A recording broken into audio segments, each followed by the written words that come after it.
أما بعد فأعوذ بالله من الشيطان الرجيم. بسم الله الرحمن الرحيم. قلنا يا نار كوني بردا وسلاما على إبراهيم. صدق الله العظيم. اللهم صل على سيدنا ومولانا محمد وعلى آل سيدنا ومولانا محمد وبارك وسلم ثم صل عليه.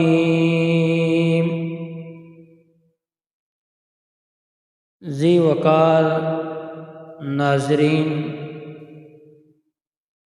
اللہ رب العالمین کی پاک کتاب قرآن مجید میں سے ایک آیت مبارکہ تلاوت کی ہے، جس کے اندر حضرت ابراہیم علیہ السلام کی سیرت مبارکہ کا ذکر ہے، اور سیرت کے اندر اور زندگی کے اندر آنے والے چند امتحانوں کا جس طرح ہم اپنے ویڈیوز کے اندر ذکر کر رہے ہیں، تو انہی میں سے یہاں پر حضرت ابراہیم علیہ السلام کا تیسرا امتحان نقل کیا گیا ہے، اور یہ امتحان حضرت ابراہیم علیہ السلام کے لیے بڑا ایک مشکل تھا، لیکن میرے اللہ رب العالمین فرماتے ہیں حضرت ابراہیم علیہ السلام کی سیرت یعنی زندگی کا ہر موڑ امتحانوں سے بھرا ہوا ہے، لیکن حضرت ابراہیم علیہ السلام اتنے مضبوط ہوئے کہ اللہ رب العالمین قرآن مجید میں اعلان کرتے ہیں وَإِذِ ابْتَلَىٰ إِبْرَاهِيمَ رَبُّهُ بِكَلِمَاتٍ فَأَتَمَّهُنَّ، کہ جب بھی ہم نے حضرت ابراہیم علیہ السلام کو آزمایا تو حضرت ابراہیم علیہ السلام اپنے امتحان کے اندر کامیاب و کامران نظر آئے۔ تو دوستو، جب اتنی استقامت والا آدمی کہ اس پر آنے والے امتحانوں میں کامیابی ہی کامیابی ہے، تو پھر وہ ایسا انسان ابراہیم سے ابراہیم خلیل اللہ بن جاتا ہے، اور ابراہیم خلیل اللہ بننے کے ساتھ ساتھ جد الانبیاء بن جاتا ہے۔ یہ ابراہیم علیہ السلام کی سیرت ہے۔ تو بہرحال میں طویل گفتگو نہیں کروں گا، مختصراً آپ سے چوتھے امتحان کا تذکرہ کرنے لگا ہوں۔ یاد رہے حضرت ابراہیم علیہ السلام قوم سے بھی ٹکرا چکے تھے پہلے، اور باپ سے بھی ٹکرا چکے تھے، باپ کا گھر بھی چھوڑ چکے تھے، اور بادشاہ کے ساتھ بھی ٹکر لے چکے تھے، سب کا باتوں کے اندر کامیاب ہو چکے تھے۔ اب چلتے چلتے ہر موقع پر حضرت ابراہیم علیہ السلام قوم کو تبلیغ کرتے رہتے تھے۔ تو ایک دن ایسا ہوا کہ ان کا کہیں میلہ اور عرس لگنا تھا، اور حضرت ابراہیم علیہ السلام کو بھی انہوں نے دعوت دی کہ اے ابراہیم، ہمارے ساتھ ہمارے عرس پہ آ جاؤ۔ تو حضرت نے فرمایا فقال انی سقیم، کہ میں بیمار ہوں، میں تمہارے ساتھ نہیں آ سکتا۔ اور آسمان کی طرف دیکھا تو ان کے کچھ شگون ہوتے تھے، ستاروں کی طرف دیکھتے تھے، تو انہوں نے اپنے خیال کے مطابق یہی سمجھا کہ حضرت ابراہیم کوئی شگون کر رہے ہیں، لیکن حضرت ابراہیم تو اللہ کی طرف دیکھ رہے ہیں کہ آج ان کا معاملہ میں درست کروں گا۔ ان کے ساتھ ہوتا کیا ہے ان کو پتہ چل جائے گا۔ تو وہی بات میرے اللہ رب العالمین نے سورۃ الانبیاء کے اندر ذکر کی، آئیے توجہ کریں گے۔ فرمایا بسم اللہ الرحمن الرحیم، قال بل ربکم رب السماوات والارض الذی فطرہن وَأَنَا عَلَىٰ ذَلِكُم مِّنَ الشَّاهِدِينَ۔ پیچھے قوم اور والد سے جب وہ اکٹھے ہوئے بات چیت ہو رہی ہے، وہ بھی حضرت ابراہیم علیہ السلام کو سمجھانے کی کوشش کر رہے ہیں۔ حضرت ابراہیم اپنے انداز کے اندر قوم والوں کو سمجھانے کی ترتیب کر رہے ہیں۔ نہیں ہوا، حضرت ابراہیم اب تھک چکے تھے کہ اب ایسا کوئی کام کروں کہ یہ مشرکین کی پوری جماعت لاجواب ہو جائے، ان کے پاس کوئی جواب نہ ہو۔ وہ عرس پہ چلے گئے، دل میں کہنے لگے وَتَاللَّهِ لَأَكِيدَنَّ أَصْنَامَكُمْ بَعْدَ أَن تُوَلُّوا مُدْبِرِينَ۔ آج میں ان کے بتوں کی گت پکاؤں گا، ان کو دیکھوں گا، ان کا کیا حشر کرتا ہوں ان کو پتہ چلے گا۔ بس وہ قوم والے اپنے عرس کی تیاری کے ساتھ نکلنے لگے، اپنے گاؤں سے نکل پڑے۔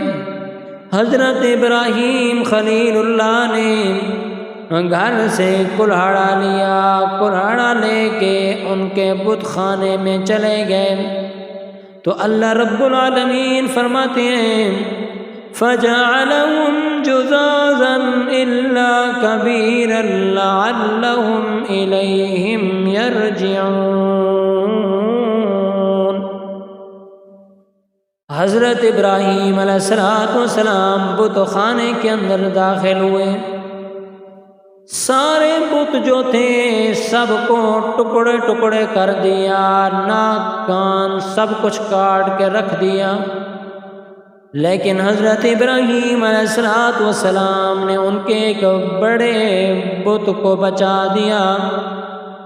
کیوں؟ فرمایا اِلَّا كَبِيرًا لَعَلَّهُمْ إِلَيْهِمْ يَرْجِعُونَ، تاکہ واپس جب آئیں اور اپنے بت خانے میں پہنچیں گے تو پوچھیں گے اسی بت سے اپنے خیال کے مطابق، تاکہ معلوم کریں، ان کو پتہ چلے کس نے کیا۔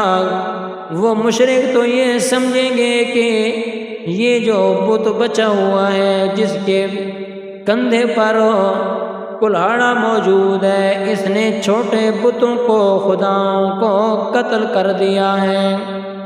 واپس آئے، کہنے لگے قالوا من فعل هذا بآلهتنا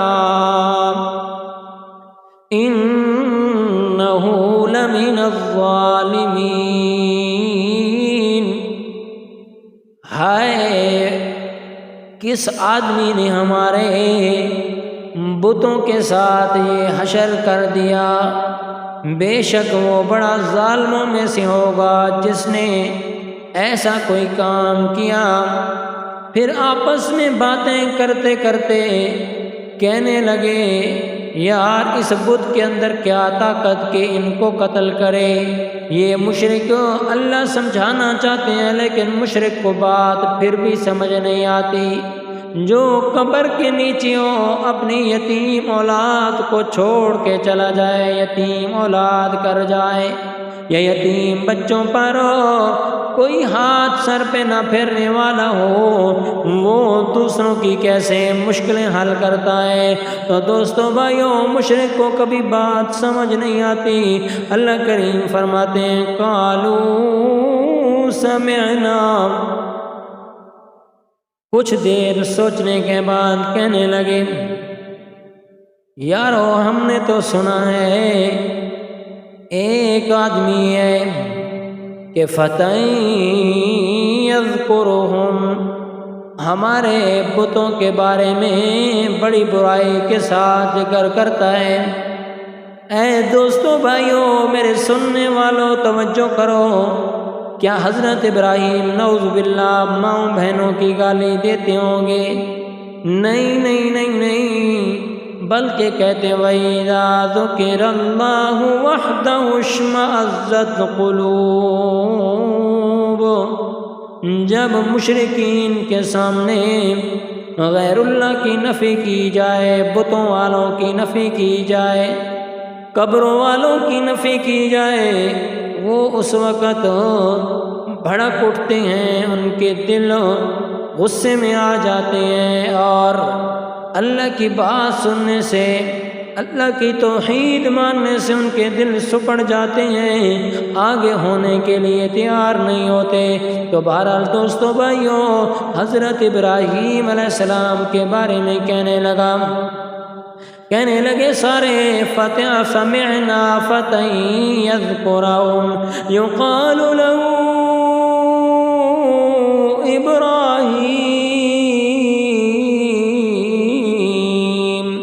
ابراہیم کا نام سنا ہے۔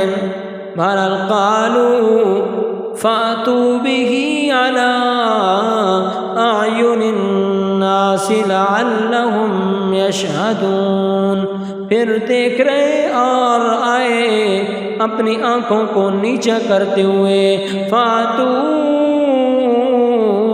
علی اعین الناس، ان کے سارے سامنے معاملہ تھا، معلوم تھا کہ یہ بت کچھ نہیں کر سکتے، کہ جو اپنی جان کو نہیں بچا سکتے وہ ہماری کیسی خدا رسی کریں گے۔ لعلہم یشہدون،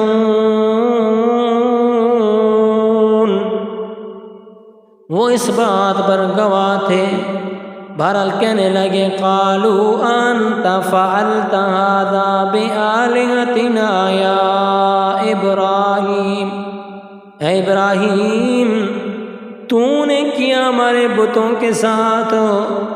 حضرت ابراہیم نے بھی بڑا عقل مندانہ جواب دیا، جھوٹ بھی نہیں بولا، فرمایا قال بل فعلوہ، نہیں بلکہ کیا اس کے کبیرہم، قال بل فعلہ، بس کیا ان کے، یہ بات ختم کر کے وقف بھی یہاں موجود ہے، کبیرہم ان کے بڑے نے کیا ہے، ھذا فاسألوہم ان کانوا ینطقون۔ ہائے حضرت ابراہیم کی دانش مندی پر قربان جاؤں، ان دو معنوں والا یہاں جملہ بولا کہ مشرکین کے ذہن میں آیا کہ یہ حضرت ابراہیم اس بت کی طرف اشارہ کر رہے ہیں جو باقی بچا ہوا ہے، اور حضرت ابراہیم کے دل میں تھا بل فعلہ کبیرہم، پس کیا ہے کرنے والے نے جو کچھ کرنا تھا ان کا بڑا تھا، جاؤ اس کے بڑے سے پوچھو ان کانوا ینطقون، اگر وہ بولتے ہیں، فرجعوا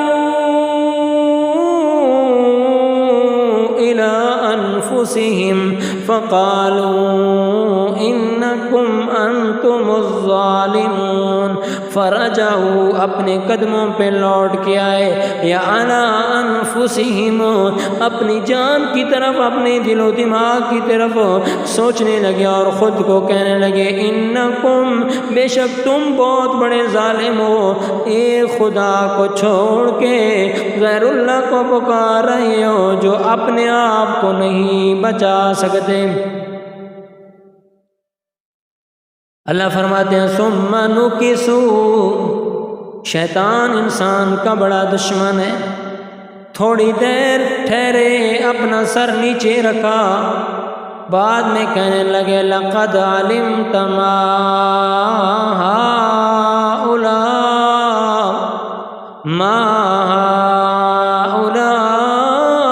هؤلاء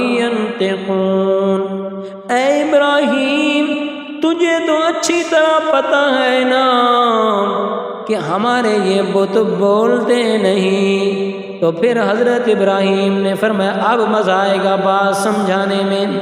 قال افتعبدون من دون اللہ،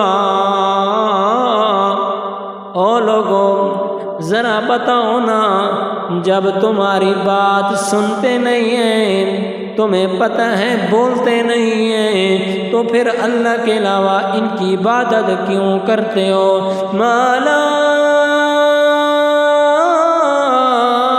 ينفعكم شيئا ولا يضركم، یہ نہ تو تمہیں نفع پہنچا سکتے ہیں کچھ، نہ نقصان دے سکتے ہیں، ذرا برابر کچھ بھی کچھ نہیں کر سکتے۔ تو اللہ اکبر، حضرت ابراہیم کے سامنے سارے قوم والے کھڑے ہوئے ہیں، خاموش ہو گئے، لاجواب ہو گئے۔ فرمایا اف لکم ولما تعبدون من دون اللہ، افسوس ہے، تف ہے تم پر، شرم نہیں آتی، اور ان پر جو تم جن کو اللہ کے علاوہ عبادت کرتے ہو، دونوں پر افسوس ہے۔ افلا تعقلون، تم ذرا بتاؤ نا کہ پھر کیوں نہیں ایسا معاملہ کرتے ہو کہ اللہ کی عبادت کرو، ان کی چھوڑ دو۔ اللہ واللہ اللہ کریم فرماتے ہیں جب لاجواب ہو گئے، ہر طرف سے دلائل کے انبار لگا دیے، حضرت ابراہیم نے قوم کو ناکام کر دیا ہر بات سے، تو اللہ کریم فرماتے ہیں ان کے پاس کوئی اور ہیلا بہانہ نہیں تھا۔ کہنے لگے اب ابراہیم نے بڑا لمبا زمانہ ہمارے ساتھ جھگڑا کیا ہوا ہے، کیا کرو؟ قالوا حرقوه وانصروا آلهتكم ان کنتم فاعلین، اگر کچھ کرنا چاہتے ہو تو سب سے پہلا کام کرو آگ کا چیخا تیار کرو۔ کیوں؟ حضرت ابراہیم علیہ السلام کو اس کے اندر ڈالنا ہے۔ پیغمبر کتنا دلیر ہوتا ہے میرے پیاروں دوستوں، کہ آگ کے جلانے کے فیصلے ہو رہے ہیں، مشورے ہو رہے ہیں۔ حضرت ابراہیم علیہ السلام ایسے نہیں کرتے کہ بھاگ جاؤں، بلکہ اللہ کا جو حکم نہیں تھا ہجرت کرنے کا، بر ٹھہرے رہے، ان کا مشورہ ہو گیا، اور اسی طریقے سے کہنے لگے وَانْصُرُوا آلِهَتَكُمْ، اپنے معبودوں کی مدد کرو۔ اور کتنا بیوقوف مشرک ہوتا ہے کہ خود اپنے معبودوں کی مدد کرنے کے لیے جا رہے ہیں، ان کو درست کرنے کے لیے، صحیح کرنے کے لیے جا رہے ہیں۔ ان کی بات میں، ان کے ذہن میں یہ بات سمجھ نہیں آتی، پہلے تو ہم انہیں بتوں کے سامنے اپنی حاجتیں لے کے جایا کرتے تھے، اب کیا معاملہ ہو گیا؟ اللہ کریم فرماتے ہیں یہ معاملہ انہوں نے آگ کا کیسے کیا؟ قالوا حرقوا، بادشاہ کو بھی بتا دیا گیا اور قوم بھی، ایک بہت بڑا چیخا تیار کیا گیا، جس کے اندر علماء نے تفسیروں کے اندر لکھا کہ 14 دن حضرت ابراہیم علیہ السلام کے لیے آگ بھڑک رہی گئی 14 دن۔ اس کے بعد آگ تیار ہونے کے بعد لکڑیاں ساروں نے جمع کی، چیخے کے ارد گرد جمع ہوئے 14 دن۔ اور علماء لکھتے ہیں کہ بڑی دور سے اگر کوئی پرندہ اوپر سے گزرتا تو وہ راکھ ہو کے زمین اس کے اندر گر جاتا، مر جاتا، اتنی آگ کے شعلے جل رہے ہیں۔ حضرت ابراہیم بھی استقامت کا پہاڑ بن کر سارا معاملہ دیکھ رہے ہیں، لیکن کتابوں میں علماء نے لکھا ہے کہ ظالموں نے ادھر بھی انتہا نہیں کی، بلکہ